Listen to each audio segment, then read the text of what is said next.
Welcome back, CH3020 here, back again with some knife therapy, and today we are going to be looking at this CH knife model 3020, and this is my second Amazon Knife of the Month pick, and this knife came in at $30.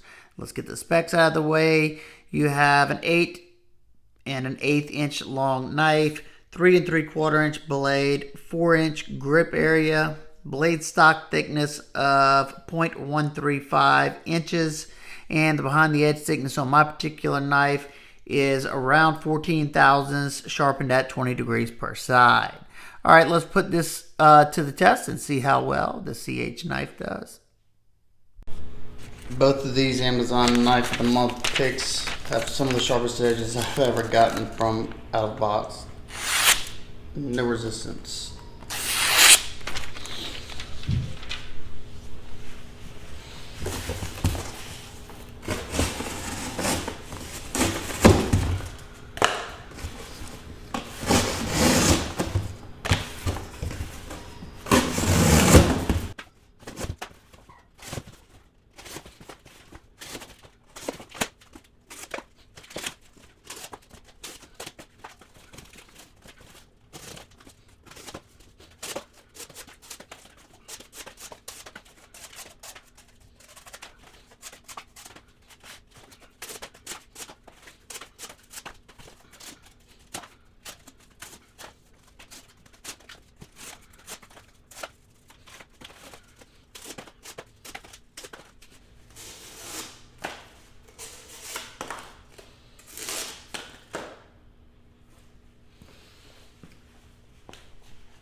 All right, we're going to try to cut up this 1/2 inch twisted sisal rope about 20 times, maybe more, maybe less, depending on how it's doing.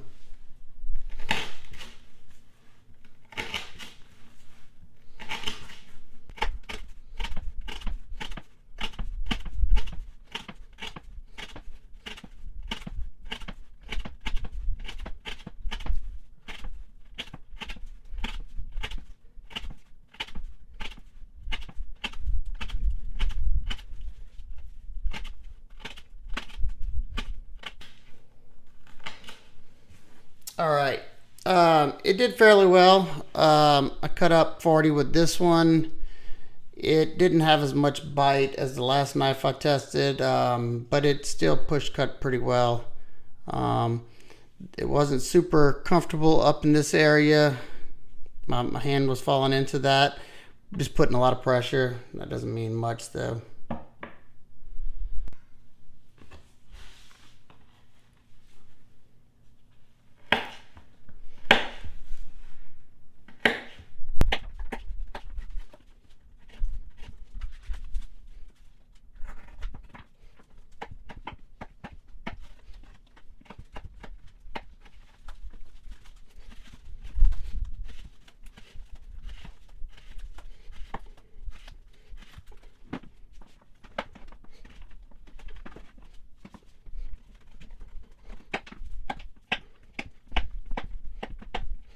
Right. It performed nicely. It didn't have as much bite as the other Amazon Knife of the Month pick, but it still performed fairly well. Little lock stick from putting that pressure down on the blade. All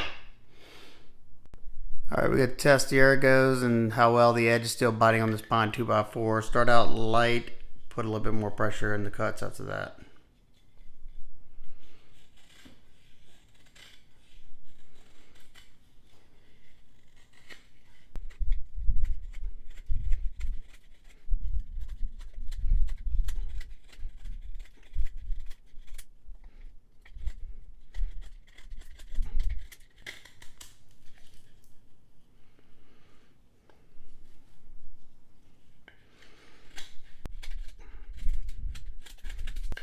All right, the edge bit okay. It doesn't have as much bite as that Sheldon I was testing, and I thought this one would be more comfortable in hand, but whenever I was putting the pressure behind the cut, this right here, that screw's a little sharp right there, and it was eating into my hand. You can see that indentation right here. It was fine other than that, the lighter shaving, but also this handle's really skinny and it's contoured, comfortable, like I said, in your normal day-to-day cutting.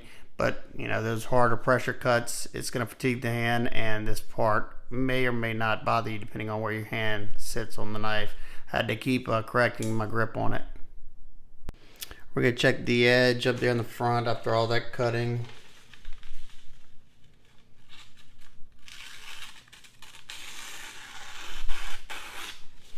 It's got some hang-ups, not as clean as the Shieldon.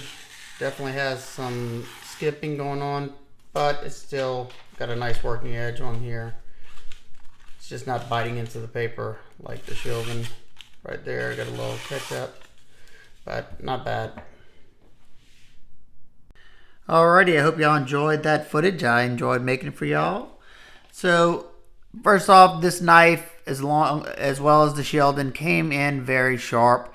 The Shieldon was a little bit sharper, but this one was definitely sharp. I showed in the video. Hopefully y'all saw that.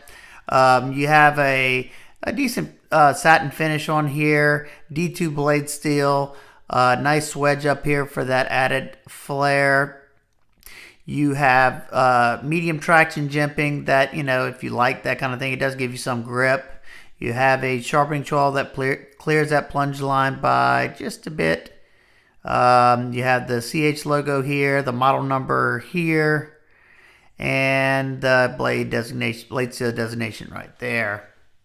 I thought it performed pretty well.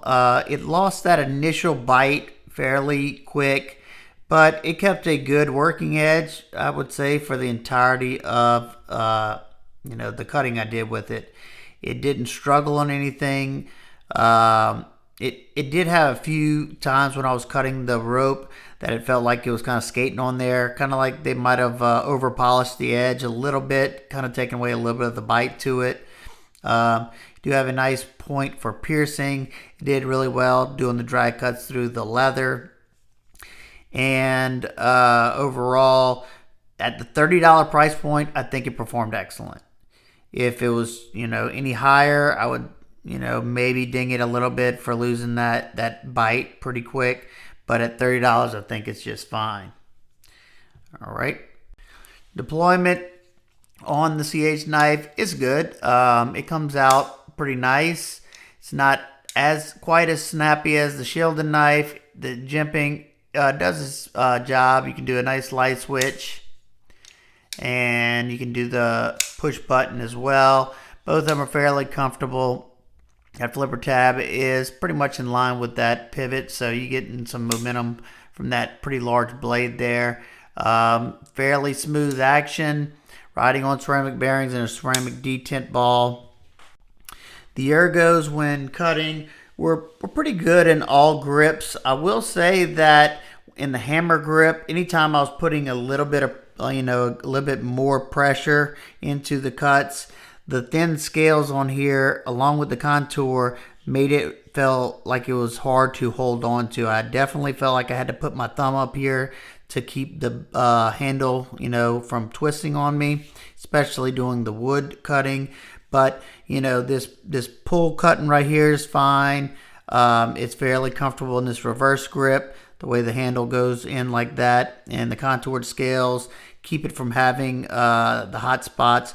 But the thin nature of these, as well as there's really no texture to the scales. They're not super slick or anything, but there's just don't have much anything to really keep it from twisting in the hand.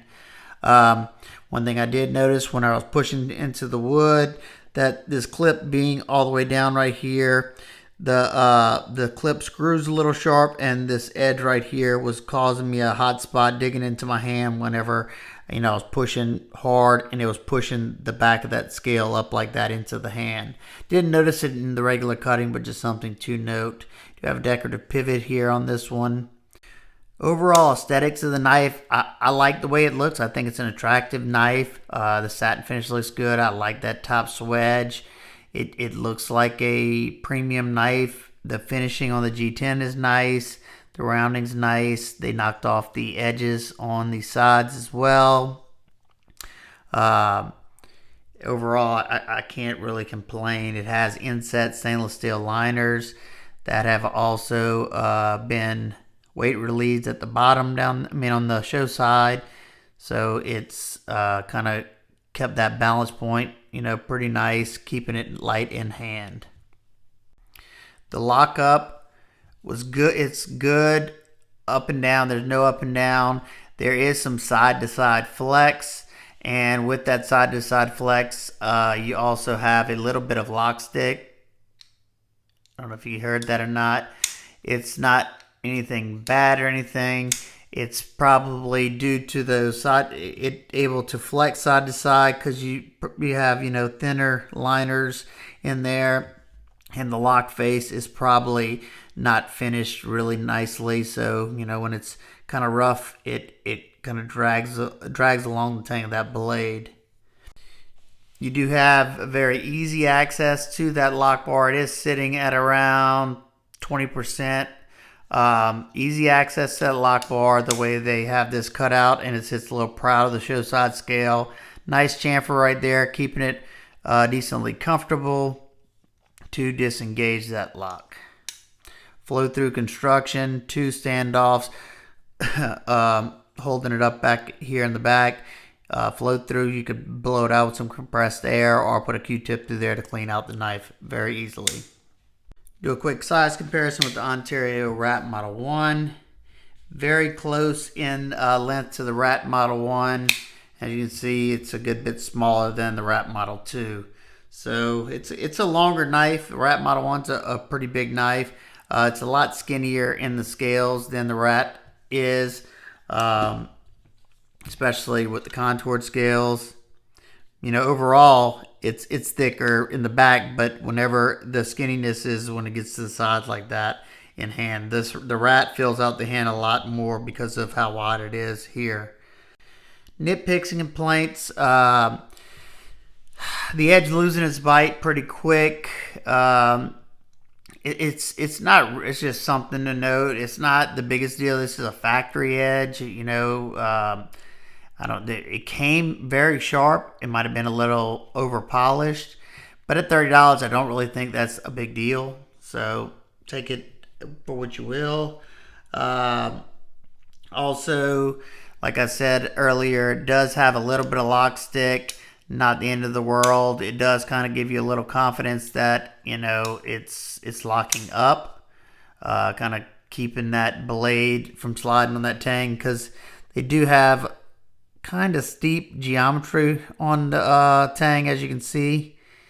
I would be kind of worried that maybe when if that lock travels over this way a little bit, it might start to slide off of there. I don't know. I'd have to wait and see in the long run.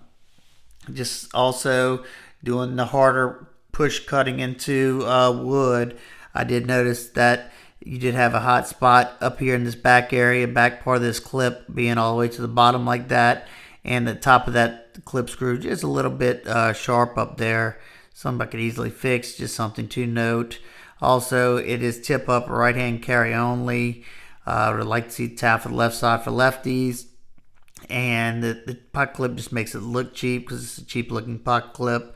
I would like to see a deep carry. I enjoy deep carry. But even without a deep carry, I just think it looks a little cheap. It does its job, so can't complain much. Overall, the value for a $30 knife, I'd say, is good. The edge losing its bite, having some hang-ups in the edge, is not bad for $30. I'm trying not to completely compare it to the Sheldon knife that outperformed it by a good bit, because this thing's still razor sharp.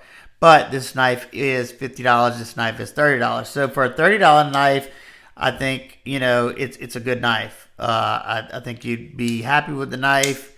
It's got good action, comfortable in hand. Unless you'd be doing a lot of hard cutting with it, could get a small hot spot toward the back. That's $30. It's worth the gamble, I'd have to say. So overall, I like the knife. For $30, I think it's a good bargain. And I think it's a good one to add to your list if you're interested in the overall aesthetics in the knife. So if you have any questions, comments, concerns, please leave them down below. I hope everybody's having an absolutely wonderful day. I will see y'all on the next one. Peace.